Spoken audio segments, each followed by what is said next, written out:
Hola, este es el símbolo revolucionario del día. Mi nombre es Magnus Sempiternus Phoenix de Astropsicología. El día de hoy, que es 24 de marzo del 2025, el Sol inicia el día en 3 grados del signo de Aries. Y el símbolo revolucionario para 3 grados de Aries, que vamos a ver manifiesto de una forma u otra, yo ya lo vi, así como el de ayer, lo vi ayer manifiesto, y puede ser de una forma literal, directa, simbólica, metafórica, física, emocional, intelectual o espiritual. Y dice el símbolo: un terremoto sacude el cono de un volcán, derrumbando uno de sus muros y vaciando la lava. Entonces tenemos este volcán, ¿sí?, que está lleno de lava, y un terremoto, que puede ser o no ligero, hace que se caiga uno de sus bordes. Se derrama la lava. Y ese calor, ese fuego en la piedra, baña todo lo que toca y lo destruye, ¿no? Pero también lo fertiliza. Después de que se enfría la lava, se convierte en territorio fértil para que, después de ser molida por las bacterias y los hongos y las plantas, se convierta en tierra extremadamente fértil. Y los volcanes son ubicaciones en la Tierra donde históricamente se han hecho asentamientos humanos, precisamente por la fertilidad que aporta ese magma, ese depósito de nutrientes constante, ¿no? Y entonces, pero también es un lugar súper peligroso. De hecho, ayer me tocó la sincronicidad de este signo y a esa hora ya estaba el Sol en ese grado, aunque tomamos en cuenta para el símbolo del día que en qué grado estaba el Sol al momento en que se da el cambio de día, que es a las 0 horas. Pero ayer vi una película y mencionaban que uno de los personajes era como un volcán. Y yo no había visto el símbolo de hoy. Sí lo había yo escrito, pero no sabía cuál era el que correspondía al día de hoy.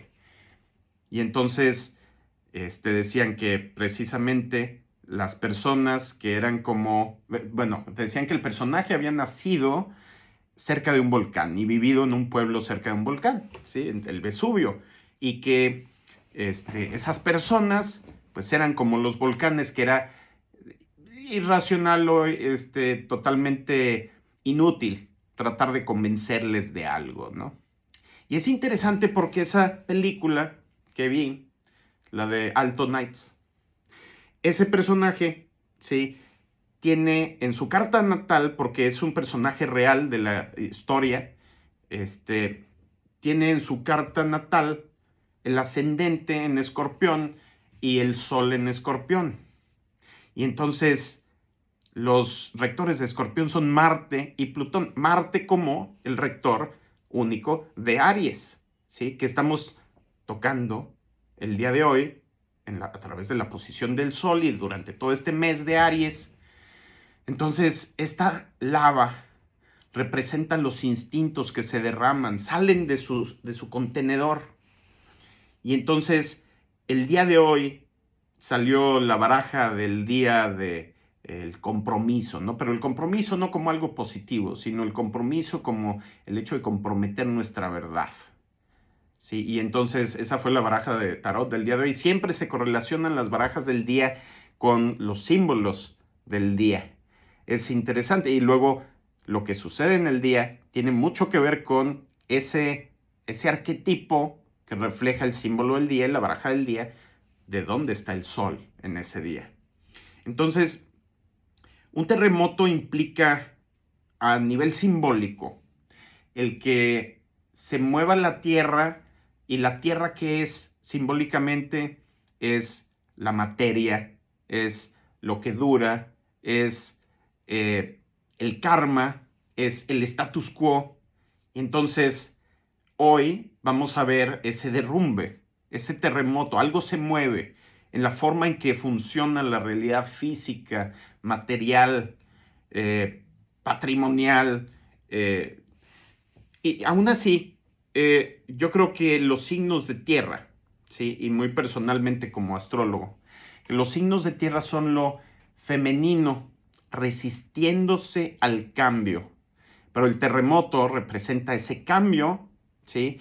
Que rompe las resistencias, ¿sí? Porque están en una posición atrapadas las piedras, las placas tectónicas, y de repente se rompe la resistencia y entonces el movimiento es severo, es repentino.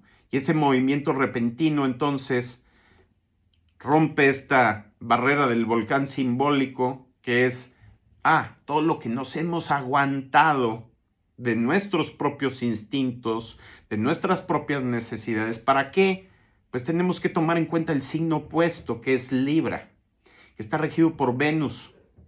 Igual que Venus rige, por ejemplo, Tauro, también rige Libra, pero aparte de Venus, Libra está regido por Eris, la diosa de la discordia. Y entonces ahí están las fuerzas de la armonía, Venus, y las fuerzas de la discordia, Eris, que es la hermana de Ares en la mitología griega. Entonces, es la hermana de la guerra, o del dios de la guerra, la discordia. Y entonces llega la discordia y es el no encontrar coincidencia entre nuestras verdades, nuestras versiones de la vida, de la realidad, de nuestras propias experiencias. Si nuestro nivel de conciencia es suficiente como para incluir o para poder, sin contradicciones lógicas, incluir todas las versiones que estamos trabajando, mi versión, tu versión, la versión de un partido político y el otro, la versión de una nación y otra que estaban en conflicto, si pueden encontrar un marco de referencia común, donde pueden ver que ambos puntos de vista son válidos, pero válidos desde la experiencia de cada lado. Y entonces nos expandimos a más allá de nuestra visión individual, pues entonces puede haber armonía referente a Venus en Libra. Pero si no, entonces hay discordia, y esa discordia en cierto momento rompe las resistencias, rompe todo lo que nos estaba haciendo o permitiéndonos aguantar ese fuego adentro, esos instintos, esa furia, ese enojo, ese libido, ese deseo, esa hambre, etcétera, ese sueño, lo que sean necesidades instintivas está relacionado con los signos de fuego. También experiencias y vivencias, pero principalmente en la esfera humana son necesidades instintivas. Entonces estábamos manteniéndolas bajo control o reducidas o dentro de los tapujos de la sociedad, y de repente se rompen. Ya no es posible sostener esa lava, esos instintos, y explotan. Entonces, ¿qué pasa? Esto es distinto a una situación volcánica donde la lava fluye suavemente y va cubriendo poco a poco, y pues uno puede ver a distancia, así como en Islandia o etcétera, que viene la lava y pues te alejas o hasta la puedes observar sin que presente un peligro extremo. Y entonces hay otro tipo de explosiones. Hay otro tipo de regados de lava, donde las resistencias del volcán generan un tapón o que se vaya llenando ese cono de magma, así como nos vamos llenando de restricciones, de represiones, de impedimentos por parte de nuestra mente racional, por parte de la sociedad, por parte de la ley, por parte de lo que sea aire, que es pensamiento. Y entonces, si ese pensamiento no coincide con la naturaleza de nuestras necesidades e instintos, va a llegar a un punto en donde se derrama esa lava, pero al haber estado lleno ese volcán, pues se va a derramar rápidamente, no de una forma lenta y controlada, no de una forma previsible. Y es la diferencia entre la represión de los instintos y su administración consciente. ¿Sí? Cuando se reprimen los instintos, tarde que temprano van a explotar, se van a derramar sorpresivamente y pues es mucho más la devastación y más devastación en un pequeño periodo de tiempo que se genera cuando ya se explota el volcán o se derrama ese cono volcánico que ya estaba lleno hasta arriba de lava.